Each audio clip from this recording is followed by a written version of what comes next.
Come in, Southern California. This is Radio Free Los Angeles. Do you copy? Repeat, do you copy? Now transmitting from behind the Iron Curtain in the People's Republic of California, we bring you the voice of free men, free markets, and limited constitutional government.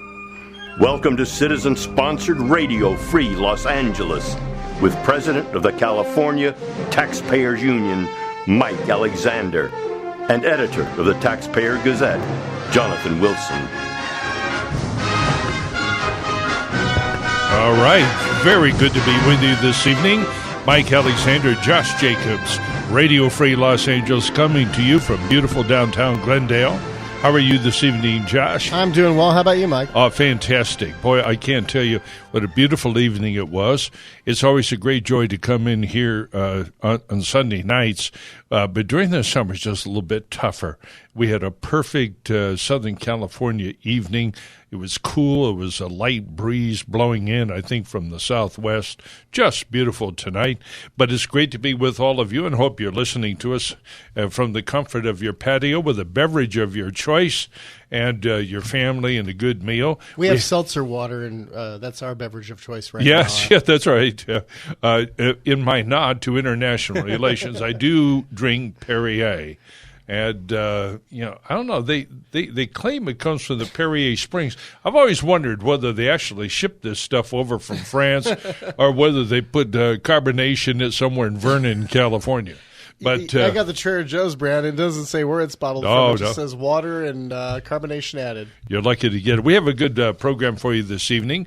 In the second half of the hour, of course, the third half hour between 9 and 9:30, about 20 after, we have our very famous Government Grifter of the Week award, ever popular, a source of great shock and awe and disgust and whatnot. We have a number of other local stories for you, and also have a little bit longer essay here tonight on socialism and its connection to our Southern California government, or to all government in general, and I hope you will bear with me. But every once in a while when we're on the show, we have to do something different. And before I forget it, if you'd like to be part of our program this evening, and I know you will, that telephone number is 866-870-5752. And are we on Facebook tonight? Or we're not on Facebook. Let me check if Jonathan has put us on Facebook Live. I don't think so, because we had to connect it here. Yeah. Our friend Jonathan Wilson is in the Low Country. His mom lives down in South Carolina, somewhere just outside of the front gates of Parris Island in Beaufort, South Carolina. And he's with his mom this week, lovely lady. So Jonathan and Jonathan's mom, if you're listening, hope you're having a good time down there.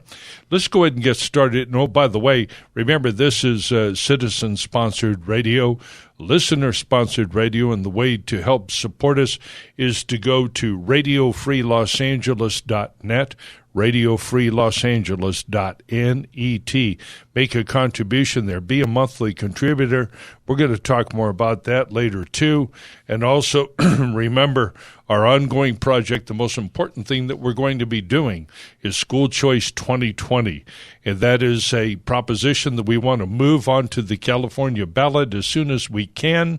And that proposition will permit parents to make their choices.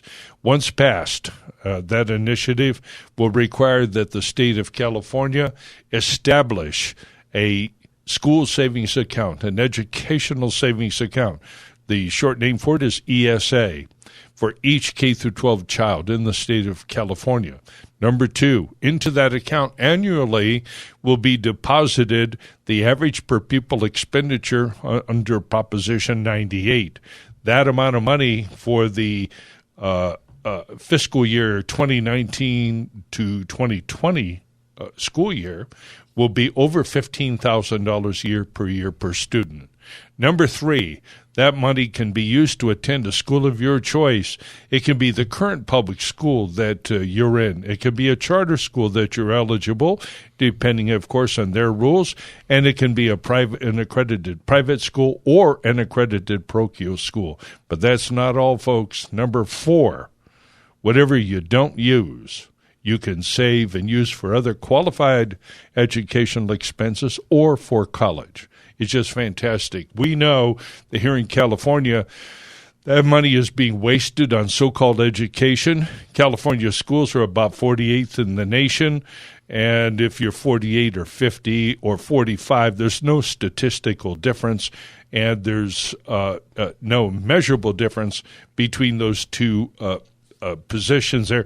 It's just awful, and the children are, as always, paying the price of government-operated schools here in the state of California. Josh, you want to get involved? Yeah, I want to get involved All this right. week, and it might even expand to trade schools because this week Senator Josh Hawley of Missouri introduced a bill to allow Pell Grants to apply not just to the high-end universities or the state and universities, but also to trade schools. He says we need to do that as well because it's enough with having the things so narrowly focused. Let's expand this because there's so many great trade schools out there.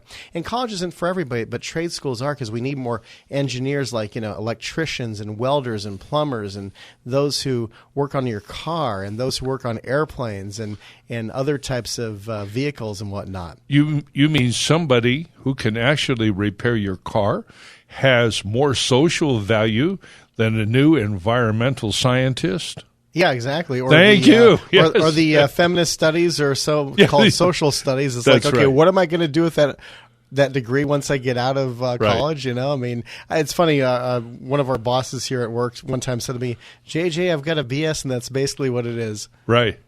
Well, it's funny how these things operate. By the way, the Pell Grants are named after, I believe, a senator who is the original sponsor of the bill.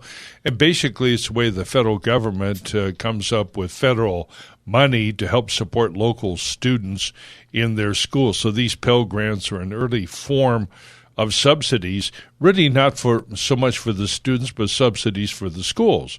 And that's what really needs to become clear is how the money works in so-called higher education.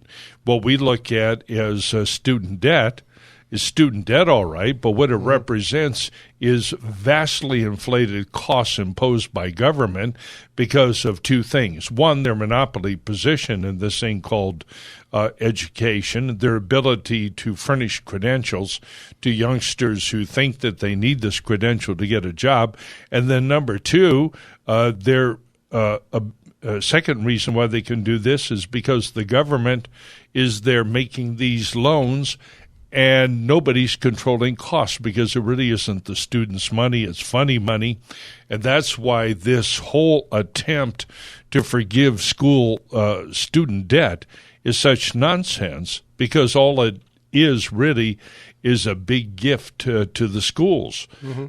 If there's massive bankruptcy of these student loans, which results in their non-payment, well, there's going to be less money flowing into that system.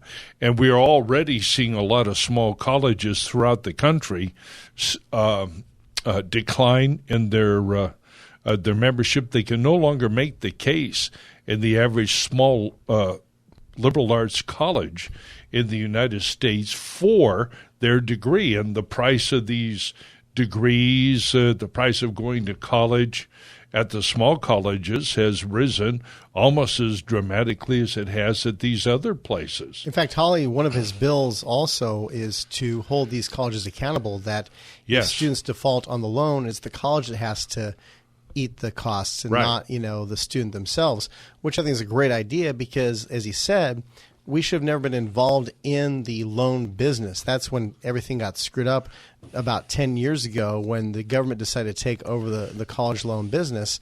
And it's crazy. My sister has a friend who graduated college $150,000 in debt. Yes. And this was a couple years ago, but she was at a job making $10 an hour. I'm thinking that's not unusual. Crazy. It's not unusual. And so all kinds of students now are looking at that and they're saying, hey, look, I thought that you told me that I had to have a college degree to get a job, and it turns out that I don't. But worse yet, I can't get a job that justifies that salary or equates to the skills you told me that I acquired. You said I was going to be something great, something very useful in society, and it turns out they love me only for my barista skills. Now, let's not knock people with college degrees who work as baristas, because you too, if you're a barista out there, pumping that espresso out there, you too can become a congresswoman from New York, right? Right, that's right. Yeah, that's it, man. You keep pumping out those lattes. Now, can you imagine going in, ordering a latte from that woman, and listening to her go off? It's really fascinating where they came up with this gal. It's just amazing here. I wonder how she got tipped as a barista, is my question.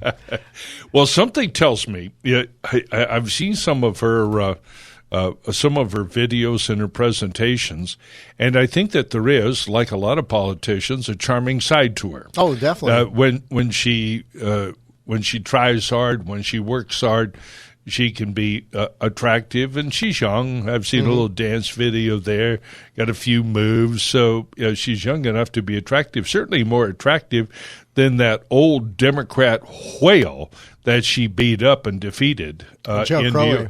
Was it Joe who? Crowley. There we are. Yeah, you think we don't like listening to her? How about him, man? Yeah. I'll tell you, just amazing. So we got a few things here. I was over the weekend came across an article from the archives of Criterion magazine. It's a cultural and arts magazine, and yes, occasionally I eat brie and sip Chablis and read articles of some intellectual depth here. And this particular essay was entitled "Reflections on the End of the Century."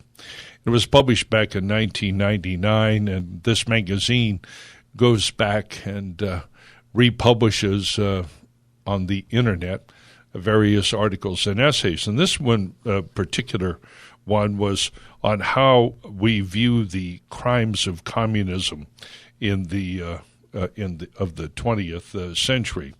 And the author Hilton Kramer contends that any realistic accounting of communist crime would effectively shut the door on utopia.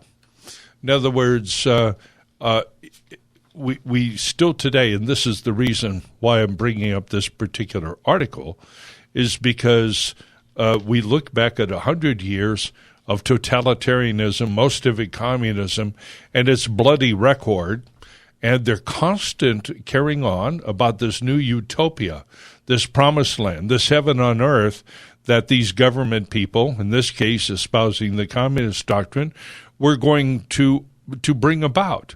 And he discusses the bloody record of communism in the 20th century, which we so often ignore. As we know, in the following the demise of Nazism, they were only too happy to come back and talk about the crimes of Nazism and how many people that it killed. But we so often fail to cover these actual numbers of communism's even worse record. In the USSR, the Soviet Union, they've documented at least 20 million deaths accountable by communism. China, at least 65 million deaths. Vietnam, 1 million deaths. North Korea, 2 million deaths. These are just what we know about and we can estimate. Cambodia, 2 million deaths. By the way, Cambodia is back in the news here over the weekend because of a secret deal they seem to have with the Chinese to make available certain docking facilities and port facilities in Cambodia. Sounds like they're expanding out there. Eastern Europe, that is excluding the Soviet Union, at least 1 million deaths. Latin America, I find this number low, 150,000 deaths. Africa, 1.7 million deaths. Afghanistan, 1.5 million deaths. The international communist movement and all other parties not in power, at least another 10 or 20,000. And these numbers were put together by a French scholar. His name is Stéphane Courtois in his book, The Black Book of Communism. Very interesting.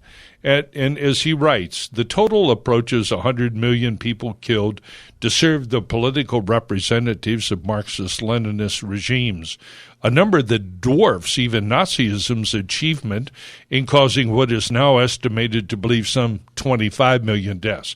Now, one might argue that there were a lot more deaths than that in the world wars that were caused in large part by Germany, who led the Axis. But in any event, as for the disparate moral status that will still publicly accorded to the crimes of Nazism and communism in the Western democracies, the Black Book of Communism also has some important things to tell us. And here's an important quote from Stéphane Courtois.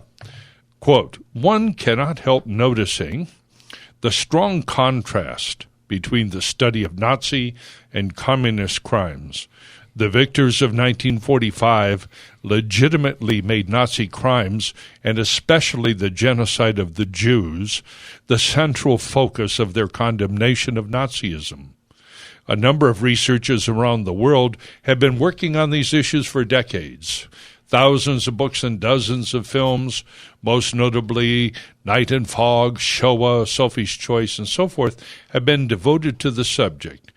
Yet scholars have neglected the crimes committed by the communists. While such names as Himmler and Eichmann are recognized around the world as bywords for 20th century barbarism, the names of Felix Dzerzhinsky, Genrikh Yagoda, and Nikolai Ezhov languish in obscurity. And as for Lenin, Mao, Ho Chi Minh, and even Stalin, they have always enjoyed a surprising reverence. Mm-hmm. Why should these two people be so treated so differently? The extraordinary attention paid to Hitler's crimes is entirely justified, but the revelations concerning communist crimes cause barely a stir. Why is there such an awkward silence from politicians? Why such a deafening silence from the academic world regarding the communist catastrophe, which touched the lives of 1/3 of humanity on 4 continents during a period spanning 80 years? Is this really something that is beyond human understanding? Or are we talking about a refusal to scrutinize the subject too closely for fear of learning the truth about it? And he goes on, and the real question is, okay, what is it that that they really feared to learn here? And it basically goes on to the subject of utopia, and why they're unwilling to look at the communist history of the 20th century, because to do so would mean to reject fundamental premises of modern liberal politics. He doesn't quite put it that way, but I will. I got the microphone tonight. Yeah. All right. Well, the thing is that also they were the National Socialist German Workers' Party. Let me say that again. The National Socialist German Workers' Party. Correct. So basically, these socialists were rightly demonized, but those socialists have not been demonized. Correct. And the thing is that you got to also remember in Soviet Union and Eastern Europe, there was a lot of anti-Semitism there as well. Mm-hmm. There are Jewish people who tried to escape from that area, and Christians as well, because there was not just anti-Semitism, but there was Christophobia as well. Yeah, the Professor Frankel here, whatever his name, doggone it, Hilton Kramer. Professor Kramer here in this review of the literature goes into it in other ways. But let's get back to this utopianism. And all of this has a point, because this comes right back down to what's going on in the news each and every day. And as you know, some of you out there, one of your favorite talk show hosts right here on this station is Mark Levin, and he's written his own book on the subject that explores it, called Ameritopia. This is another view of the same subject, juxtaposed to the performance of the communist system, which celebrated its 100th anniversary here just a couple years ago. revolution got started in 1917. So let's get back to one of the other, the other commentators here, and why it is that we're having trouble. And there's another, I don't know who this other fellow is, but anyway, let's just quote him and say, in Professor Malia's view, too, all attempts at, quote, retrospective justice will always encounter one intractable obstacle. In other words, any time that you look back and try to judge communist malperformance during the 20th century, you run into one intractable obstacle that won't go away. I continue there. Any realistic accounting of communist crime would effectively shut the door on utopia. And too many good souls in this unjust world cannot abandon hope for an absolute end to inequality. And some less good souls will always offer them rational curative nostrums. And so all comrade questers after historical truth should gird their loins for a very long march indeed before communism is accorded its fair share of absolute evil. So let's review what they have said. Why is it that communism and Nazism, who are two aspects of socialism, why are they treated so differently? And there are many reasons, of course, but one of the main obstacles to getting at it, or even to moving it onto the table for an adequate discussion, is that we would have to reject the idea of utopia. That is, that somehow we are going to end the inequality in our system, that is, achieve the goals of the French Revolution, which is very different from our own, and we're not going to have heaven on earth, and that lies at the heart of just about every political campaign that we're seeing right now. We've got Bernie Sanders, who won't even pay his own people $15 an hour. Yeah, we're going to come back get to that in a little bit. That's right. Yeah, we're not that darn equal. So he's going off of this. So we have to understand what these are. Period, and so forth. And when we get at the French, write so beautifully on this subject here of Cambodia. And Pol Pot trying to transform Cambodia into a socialist paradise right away here. And it seemed then in Cambodia, quote unquote, it seemed that the only thing needed was sufficient willpower and heaven would be found on earth. Right? These are the promises made. That's all that was necessary to radically transform the culture of and political and economic realities of Cambodia was enough power and willpower here if we just had the will.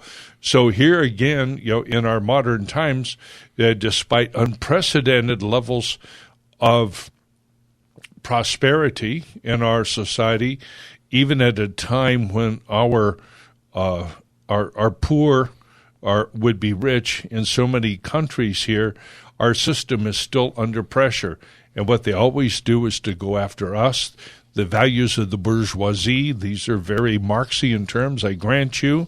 But the people who have control of the money, the people who define the culture, those of us who represent America, we are the target, and we must be morally delegitimized at the same time that our adversaries and enemies, these are communist operatives, regardless of what, I'm not saying they have Communist Party cards, it doesn't make any difference, but they actually adhere to the totalitarian view of all of these things. Whoa, music's coming up here. I didn't get a call from you, but hopefully you will.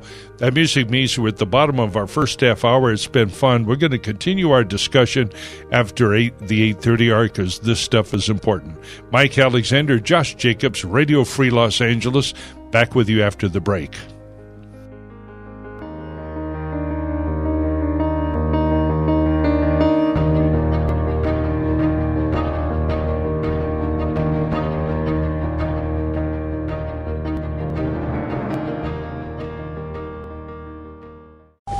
Come in, Southern California.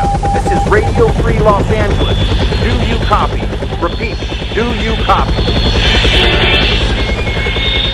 Now transmitting from behind the Iron Curtain in the People's Republic of California, we bring you the voice of free men, free markets, and limited constitutional government. Welcome to citizen-sponsored Radio Free Los Angeles with President of the California Taxpayers Union, Mike Alexander, and editor of the Taxpayer Gazette, Jonathan Wilson. Hey, you betcha we're live in there. Mike Alexander, Josh Jacobs, Radio Free Los Angeles here, back with you after the break. And we're looking forward to continuing our discussion here about the origins of communism and the failure of our political system to really conduct a rational review of its terrible, bloody performance in the 20th century. If you'd like to become part of this conversation, feel free to call in and comment. We are at 866-870-5752. And don't forget to support us here at Radio Free Los Angeles. Go to RadioFreeLosAngeles.net, RadioFreeLosAngeles.net. Go there, click contribute there. It'll probably swing you over to the School Choice 2020 project, which is we will connect all the dots here in our discussion tonight.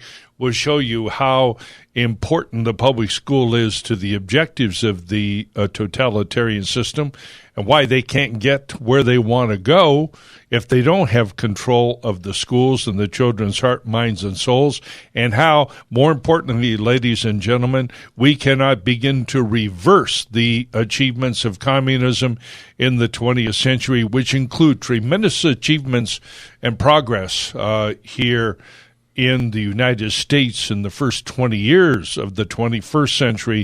We are in the most virulent stage of our own socialist development, which took its own course in the 1930s. We'll talk more about that.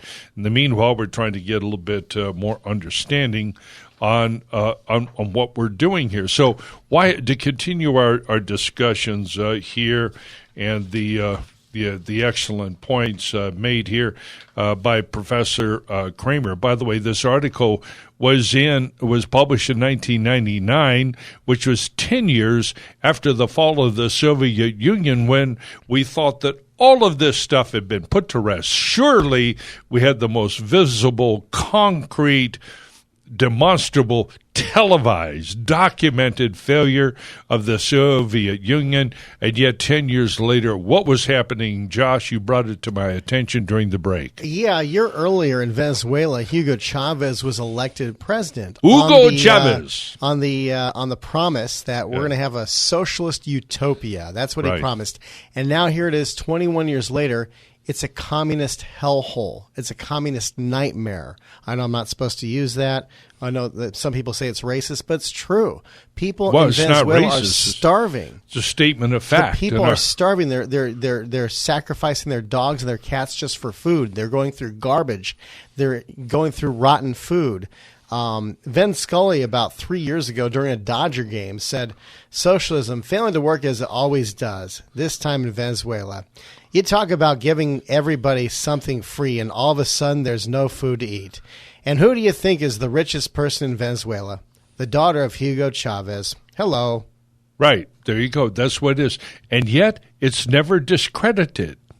No matter what happens, even a complete international political power, something as powerful and as old and as established as the Soviet Union. When I say old, at least in terms of power, it collapses. Never discredited. We just keep moving on to the next communist. Because the apologist for it will say, well, it wasn't applied right, or it wasn't, this time it will work. It's always this time it will work. Like, as Bullwinkle used to say, this time for sure. Right. That type of thing. But it's not, because, it's bound to make people. In fact, one person in Venezuela a couple of years ago said, socialism did not make us equally, sustainable. it made us equally poor. Yeah, equally miserable. That's right. It's this equality is one of the great evils of the French Revolution, one of the mottos of the French Revolution, and it brings us to the whole subject, which is,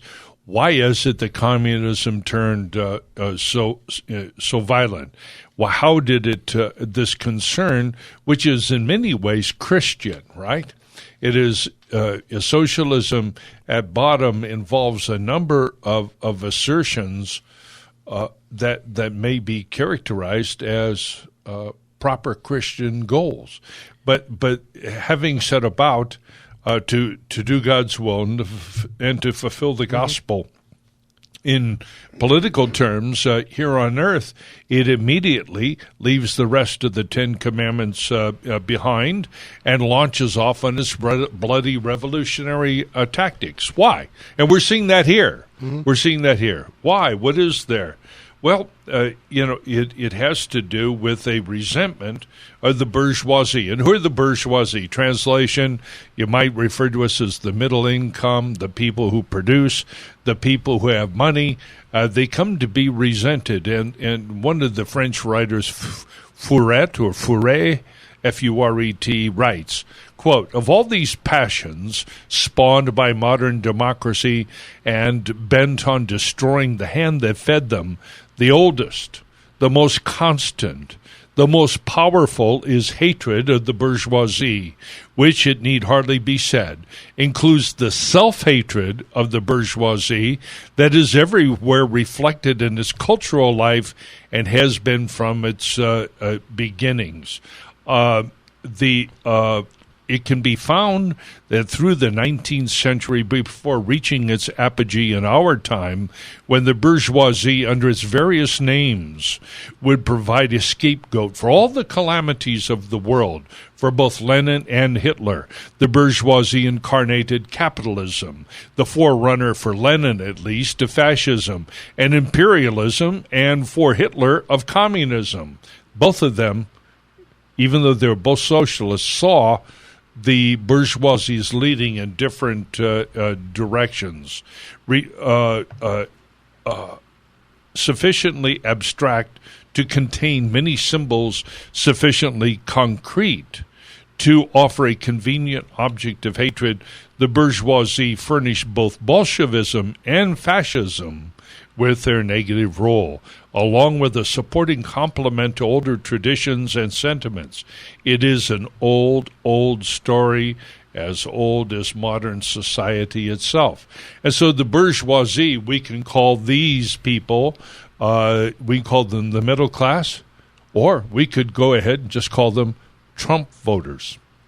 Either way, they are the object of the resentment of our progressive movement, who embrace so many aspects of communism. They absolutely hate Trump, but more than anybody, they hate us. That's the point. It doesn't say here, Furet doesn't say that Hitler or Lenin hated some particular leader. No, they hated the bourgeoisie, the middle class, the producers in German and Russian society, the property owners, the farmers, everybody. They had money. They made them the scapegoat. And, of course, in order to redistribute wealth, we were going to have to take that wealth from them, accuse them of whatever we needed to accuse them of. Today's latest incantation, instead of imperialism, it is now racism. And this charge of racism is hurled carelessly, wantonly, but systematically in the press. And as Furet points out, these resentments and this guilt,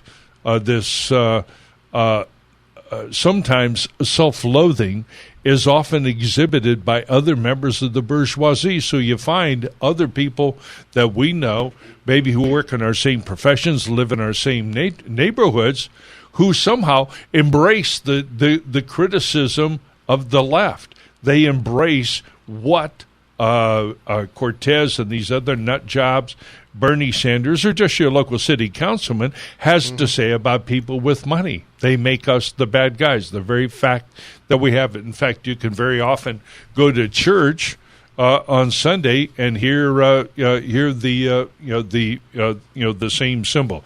But let's interesting you mentioned church because people say, "Oh, Jesus was a socialist." Well, when Jesus fed the 5,000, he didn't say to his disciples, "What did the government have for us right there?" No, he said, "What do you have?" So basically, he was using food that was given by others. It wasn't distributed by the government. Yeah. So that fish, those 5 loaves and those 2 fish, were not from the government. They were just given by the government. It's like, okay, here, distribute it. He distributed himself from the generosity of people, and that's what charity is. Private charity is private. It is certain. One thing is certain that Christianity does not embrace any particular economic or political system. It's quite a different document, but it does say a lot of important things about the nature of man. And one of the things that we have, of course, is reason, and then we have experience. There's a lot that we can talk about. In fact, I'd like to get somebody on to discuss a couple of the major encyclicals that were published by John Paul II in the latter part of the 20th century there, Centesimus Annus and a few others there that articulated not so much the church's position it did, but what it did was to review the various positions on the whole matter of whether there is such a thing as a theologically correct system, what's consistent with man's nature, what are consistent with his divine rights. We all live here on earth. But just I'd like to wrap up just a few things here and back again to this article. Another fellow writes, Kenneth Minogue, Minogue, totalitarianism, have we seen the last of it? If in the 21st century, writes Professor Montague, we should be threatened by freedom-destroying ventures seeking to create an ant-heap society, is that a good phrase? The one thing that we can reasonably be confident is that reduced to the status of a mere social construct and thus dismissible as a malign instrument of power, history itself has been rendered absurd, which may be why the 10th anniversary of the collapse of the Soviet Union in this last year of the century met with such a feeble response on this side of the Atlantic. Our culture was no longer in command of the moral intelligence that was needed to measure the scale of human suffering and loss that had been incurred as a consequence of 80 years of totalitarian terror. We can only hope that the price to be paid for such self-willed ignorance and complacency will not be as high in the next century as it has been in this one. All right, so I know that this has been perhaps a little bit heavy and a little bit too much scholarly, especially in the somewhat arch academic language, but let's bring it down to its simplest terms. The record of communism and totalitarianism in the 20th century was as bloody, if not bloodier, than the other part of fascism or socialism called fascism and Adolf Hitler. It was absolutely terrible. And what Professor Kramer here is saying is that we haven't learned a damn thing. Now, have we? So 20 years after he writes this article, he says, hey, look, the Soviet Union crumbled 10 years ago, and the 10th anniversary has come and gone without so much as a by your leave, sir. Now, what do you think he'd be saying 20 years after the fact? Bear in mind, this is 2019. The Soviet Union collapsed 30 years ago, and we've learned nothing. We've learned absolutely nothing because we are now advancing people who actually honeymooned in Moscow to the presidency, and they're not the first. We just had Comrade Obama there for 8 years, doing his best to undermine our society, and at every opportunity taking shots at us, suggesting that we didn't do that, we didn't build that. Well, who was did build it other it was the government somehow. But these have become cliches in conservative politics. I know that, but what I wanted to do is to draw your attention to the underlying reality, and that is that we're not discussing the record of it because we refuse to take on and to properly understand the greatest claim of totalitarianism, which is the utopian ideal.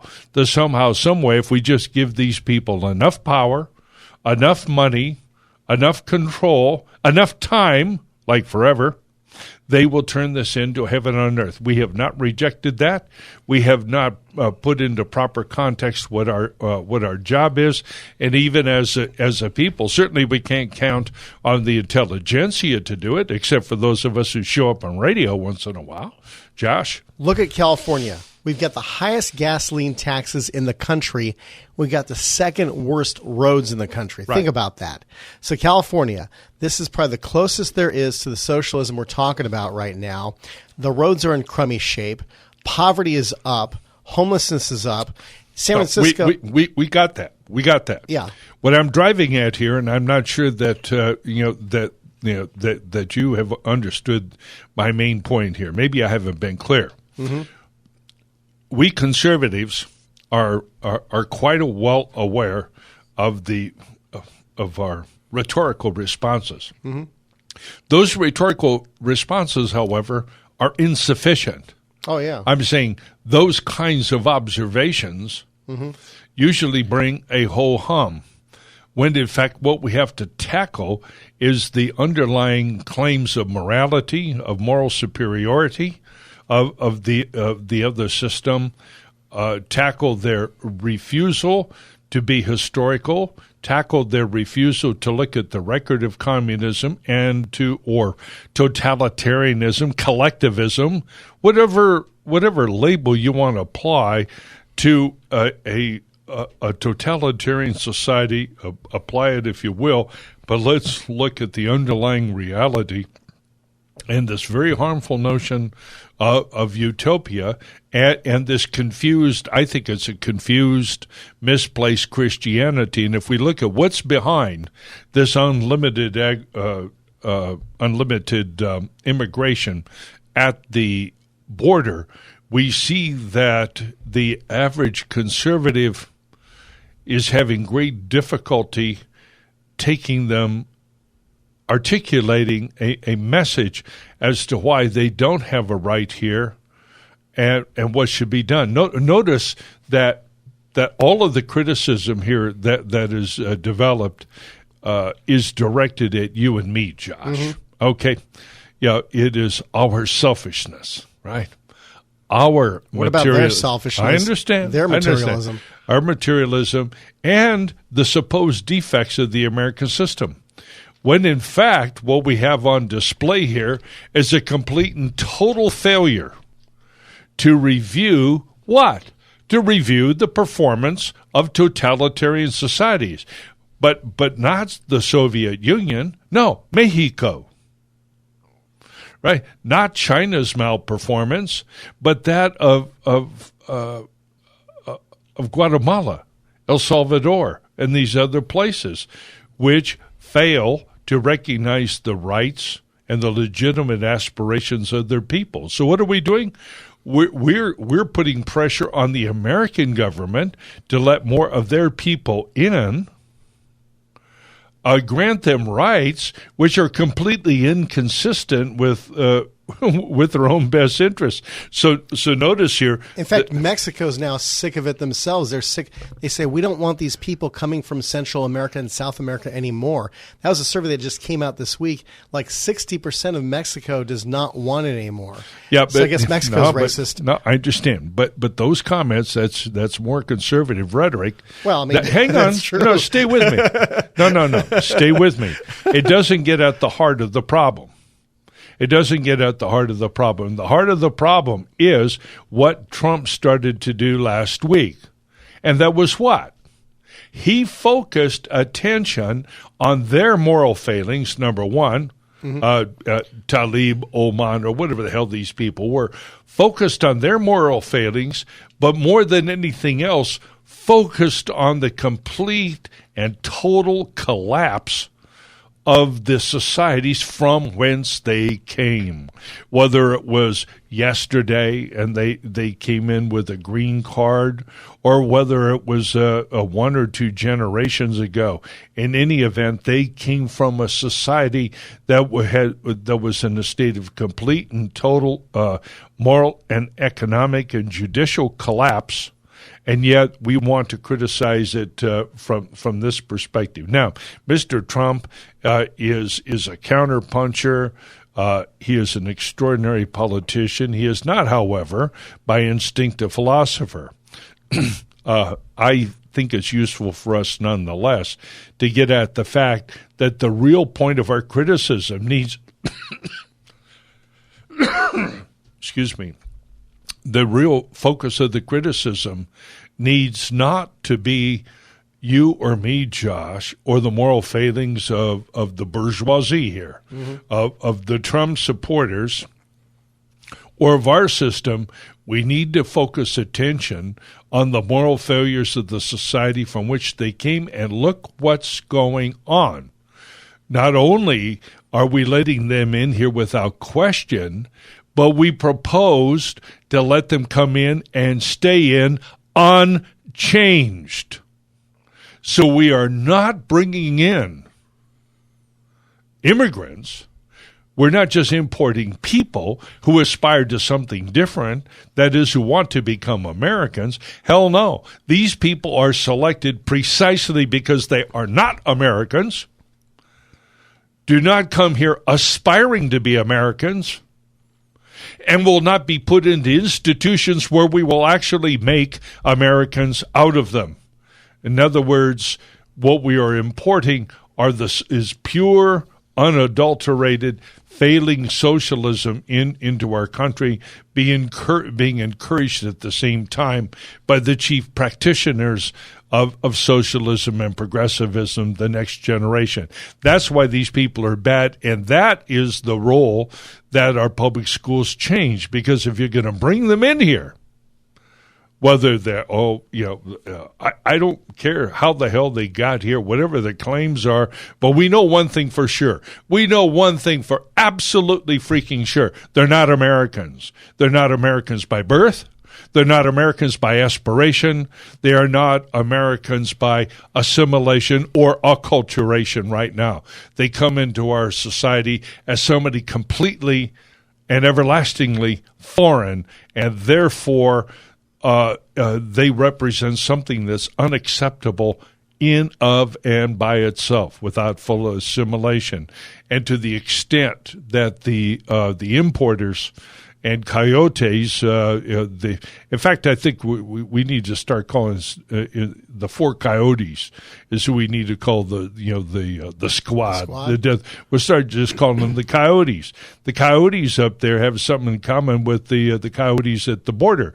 They want to bring them in for fun and profit, plug them into the public school where they will be taught all manner of nonsense, and they will never ever become Americans as we know them. They will, however, become voting Democrats or voters for the new modern state, whose objectives are shared by many Republicans as well. But either way, we are on our way, and we're right in the middle of that. That fundamental transformation of America is underway, and much more fundamentally and energetically than when we had Obama actively pushing it. In fact, we lost our president here. We're about 2.5 years. He's only partway in office. That's where we're at. That's how complete this is. And astonishingly, they're actually able to get people to go along with us. The telephone number here, I hope, if this stuff bores you, call me and tell me you're bored at least. Tell us what solution. tell us the story. Like if somebody came from like communist Russia or communist Eastern Europe, give us a call. Tell us your story. Tell us the experience you had. Yeah. We'd like to hear what you have to say because your story is most important to share the dangers of this. The lines are wide open, 866-870-5752. Call in, be part of the show. We'll take your call after the top of the hour. Mike Alexander, Josh Jacobs, Radio Free Los Angeles.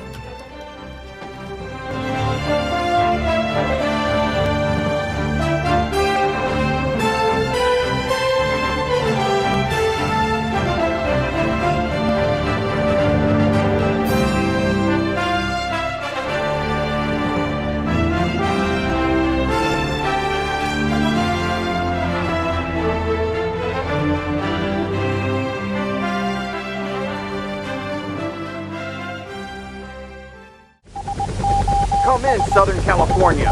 This is Radio Free Los Angeles. Do you copy? Repeat, do you copy? Now transmitting from behind the Iron Curtain in the People's Republic of California, we bring you the voice of free men, free markets, and limited constitutional government. Welcome to citizen-sponsored Radio Free Los Angeles with President of the California Taxpayers Union, Mike Alexander, and editor of the Taxpayer Gazette, Jonathan Wilson. And yes, we are back live with you, Mike Alexander, Josh Jacobs, Radio Free Los Angeles, and all of our discussions here about communism tonight make the title of our show Righter Than Ever, as in far right. That's why we call ourselves Radio Free Los Angeles. It is, of course, a play on the old Radio Free Europe organization that was there during the entire Soviet Union. Well, we need it again. That's why we have Radio Free Los Angeles out here. And if you'd like to be part of the program, you can call us at 866-870-5752 and be part of the show. And remember, that you can support us at radiofreelosangeles.net and schoolchoice2020.org to help support our efforts to put school choice on the ballot for 2020 or as soon as we can get it there. Just to continue our discussions, and I do have one caller here, and we talk a little bit. Well, I tell you what, let me go ahead and take Linda to start with.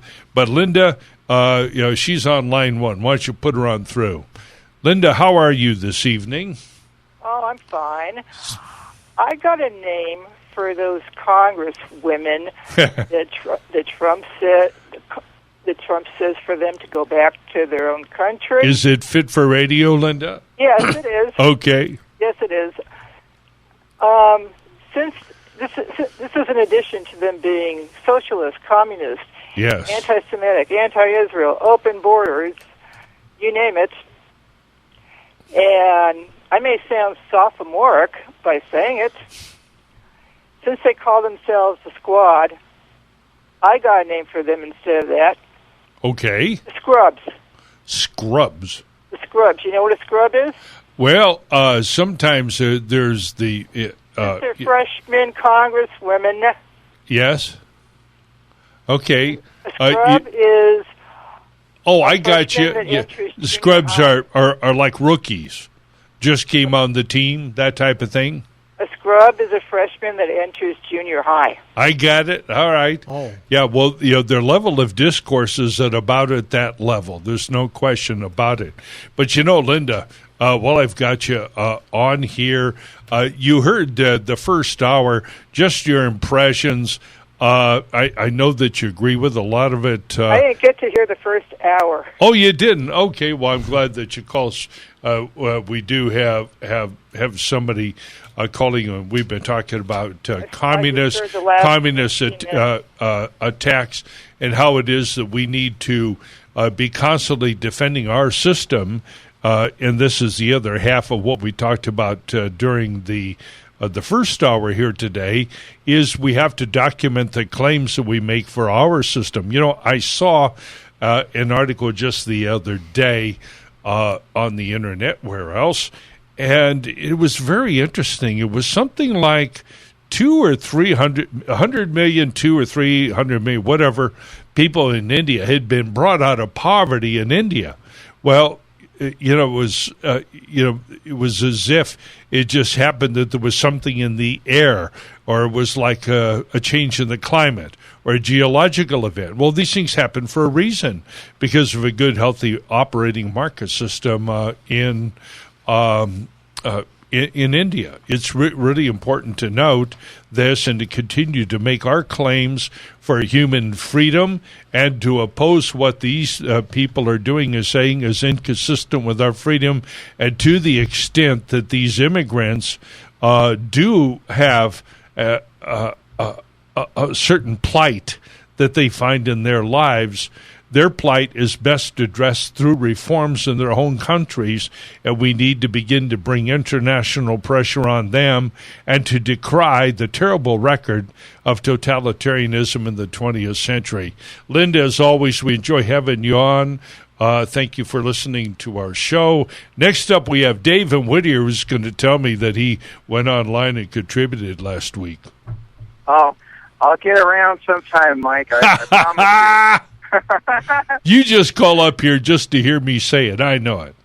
I think you're doing fantastic here. What you're doing, School Choice 2020, yeah, it is fantastic, and that approach is excellent. It is the way to do it. And, thank you. I really, but remember, I really encourage you can't say that you support school choice, can you, Josh? If you don't show us the money. Yeah, if you don't support school choice, go on there, give me $5 or 50. Hey, you got 2 minutes to make your point. I would encourage everybody to contribute to Mike's School Choice 2020. .org. Please. Okay, but here's .org. All right, you got a couple of minutes. Go ahead and make your case here, okay, David. I'm glad you're approaching the communist issue, because it is creeped in, and it's manifesting itself through Elizabeth Warren's rhetoric, which is directly from, it is a method. The Democrats, I saw this start with Bill Clinton. Hey, and I saw the Democrats David, don't you go there? Yeah, don't you go there, David? You are a longtime political observer. How old are you? You're what? Your 40s, your 50s, or older? Mike, I sometimes talk on shows and the phone, and people go, "What? I thought you were like 20 or 18." I'm actually 60. All right, what? Great. All right, now. No kidding. All right, now tell me what you think.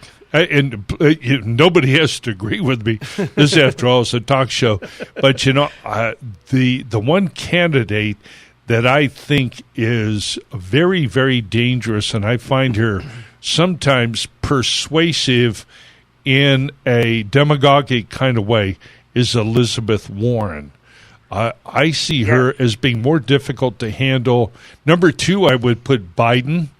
I don't even count Sanders or Buttigieg, whatever his name is there, Peter, whatever his name is, Mayor Pete. Kamala Harris sounds as stupid as she is. Maybe I'm underestimating her, but who do you think is among the leading Democrat candidates, say the top 5, who do you think is the most appealing or might give us the most trouble in 2020? As a candidate, I would be able to say that if it were any other one, but you know what? That Kamala Harris has really sunk herself in her comments against ICE, wanting to do away with ICE, wanting to give free health care to illegal aliens, Medicare for all, bankrupt us, increase our taxes to where we are poor. Dave, I know that we disagree with it, and that's a non-starter, but most of these, I wouldn't say most, every darn one of them was a non-starter for us just by knowing who they were and looking at them. But my question to you is, you're a political observer. You've been around for more than a few years. You've seen them all from Reagan up through Trump now. Who do you think is the most potent? Josh, who do you think is... I think Biden still. I think Biden and Kamala Harris. Do you think Biden is going to be the hardest guy for Trump to handle? That's what I'm really saying, as a candidate. Well, who's going to be the hardest? Who will be most I think- successful running against Trump? I think Biden, actually, and maybe Okay. Kamala Harris, but I think it's Biden, really. Okay. I All right. I How don't about you, think any of Josh? them have a chance against him early, right at this point. I think Trump will trounce them, all of them, really, Right. because they're really. Oh no, I agree with you. I agree with you. I'm just trying to get Right, some but real idea. quick, Yeah. before we go, I want to Yeah. ask you a question because Fire away. I heard this some time ago. Yes. This is on the topic of communism. I heard on the Christian radio about, 15 years ago, that there were some of these Democrats, some of these educators here in the United States, when the Soviet Union was falling, they made a beeline over there to try to grab and learn the techniques of the Soviet Union teaching system to Yeah. bring it back here. Oh, I don't think that there's And that they're there's ever. Democrats. I don't think there's ever been any real doubt about all of this. You know, I really don't. I think that our own experiment with socialism, with the Dewey system, and the importation of the academic systems from the continent, particularly the German universities, in the late 19th and early 20th century, and then the more complete transformation of the American universities, particularly the Catholic universities, through the Land O'Lakes Conference in the 70s or thereabouts. That did more to transform our country than the Soviet system. But we bear in mind that we had long ago embraced the progressivism of Wilson, embraced the progressivism of Teddy Roosevelt, and later on of his cousin Franklin Roosevelt. So we've been well up. We've had our own. This brings me back to the other thing that I mentioned early on about our system, and that is, I believe that we are in the most virulent stage of our own socialist experiment. And I would offer this analysis, this somewhat artificial distinction among socialist systems, that we have the communist socialist system, the Russian-style communism, completely collectivizes, that is, transforms the entire means of production and consolidates it under ownership and direction of the state. Yeah, The fascist, stay with me. The fascist system decided to socialize not the means of production, but industrial policy. So it left the means of production more or less in the hands of individuals, think the Krupps and all the other people, but directs industrial policy.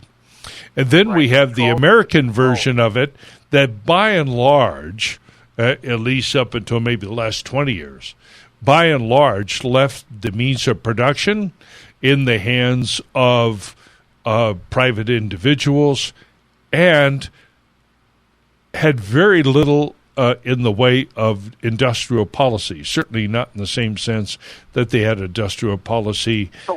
Stay with me. Hang on. Not done yet. Certainly not in the sense that Germany did. But what we did in our socialist system, and what we continue to do, is to socialize the output of our system. We call that the income tax. So rather than taking over factories, or rather than telling factories what they can and cannot produce, although we've occasionally strayed into terrible mistakes, like national health care and that sort of thing, environmentalism is extreme. But what they do really well is to socialize the output. Through the income tax system, they use that to redistribute our wealth. And by that definition, American socialism is the most successful in history, and it is an ongoing enterprise.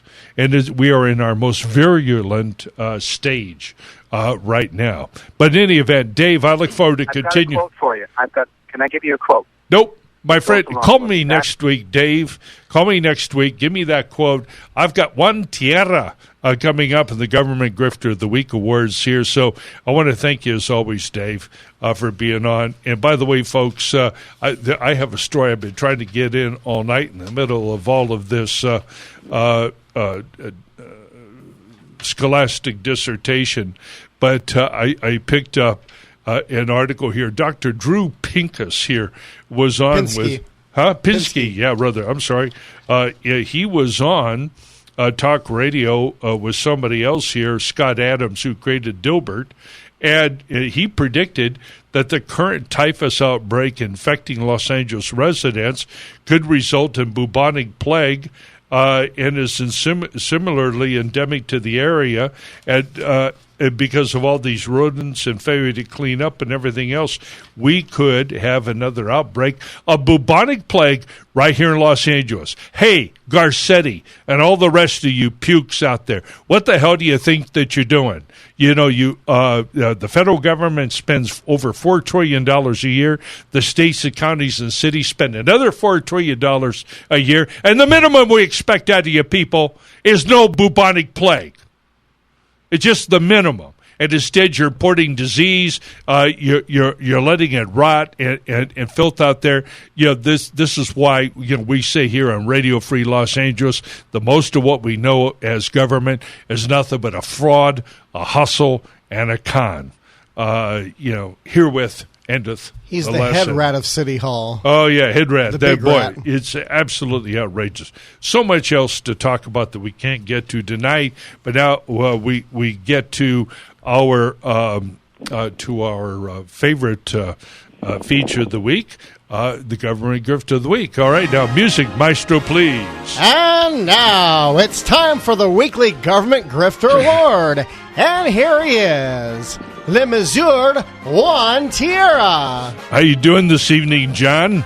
Just fine, Mike. You got some good Go ones? on. Hey, John, were you able to listen to the whole program? Sure did. All right. I know you're a bit more, shall we say, intellectual than some folks, but be sure to let me know what you thought about it. I wanted to go on in a little bit greater detail, get a little bit more depth on these things. So I don't know how it played out there in Radio Land, but I look forward to hearing your comments on it. So. Well, I'm aware of the Black Book of socialism. I know French you author. are. and this hundreds and so million murdered in last century by totalitarianism and these people. But it sounds good. Yes. It sounds good. Hey, let's try it. Right. Theory and practice, Okay. That's right. Here we go. Yes, sir. This week, your dedicated and resolute correspondent was researching the humongous Los Angeles County bureaucracy and discovered there's a job title of under-sheriff. Only one. This apparently is one guy under the county's elected sheriff, okay? Now, our source, Transparent California, has records from 2011 to 2018 and lists one person in that job each year. Within that time frame, 3 individuals held that job for 2 consecutive years, and we are 3 nominees. Okay. What I will do for emphasis is add the total package, pay and benefits for those individuals for 2 years. Okay. Nominee number 1, Under Sheriff 2012 and 13, total pay and benefits $1,010,000. Wow.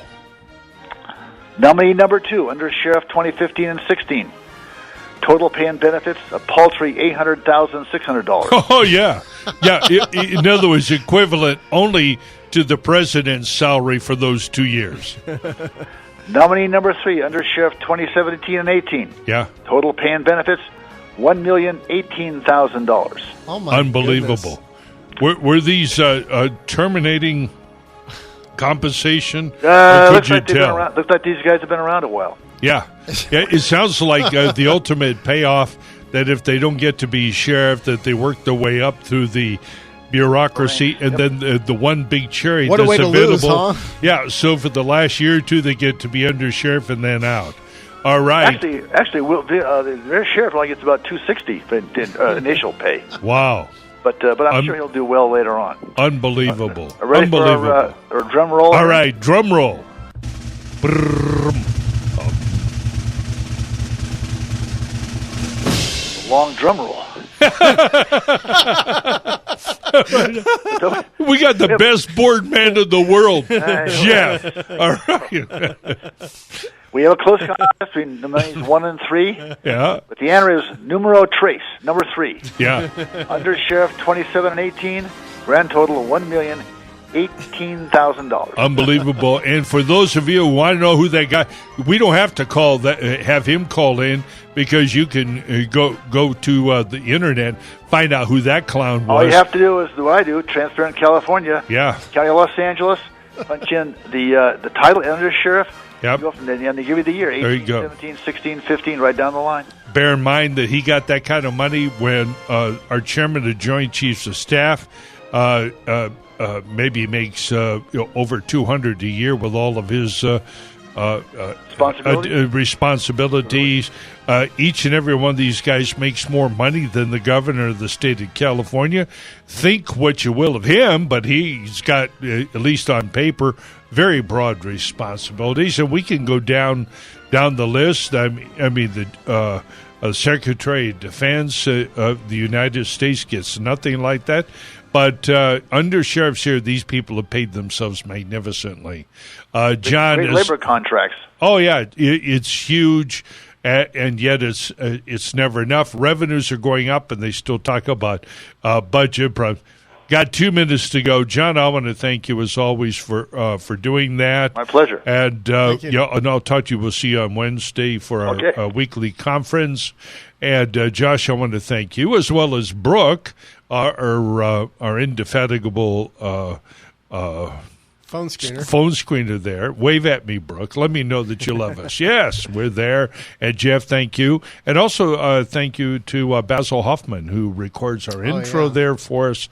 Jonathan, you're down there in the low country in South Carolina. Hope you're having a good vacation. He's having some barbecue right now. Oh, yeah. Southern style, Carolina style. It's another wonderful style. It's always a great pleasure to have you here. Thank you for having me into your homes. And don't forget to go to radiofreelosangeles.net and give us some love there. And better yet, go to schoolchoice2020.org.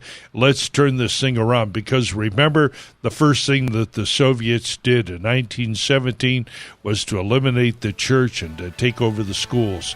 That's what we're going to do to take our country and the future back. So join me next week for another edition of Radio Free Los Angeles. And meanwhile, Mike Alexander, Josh Jacobs, over and out. See you next Sunday. Have a good week.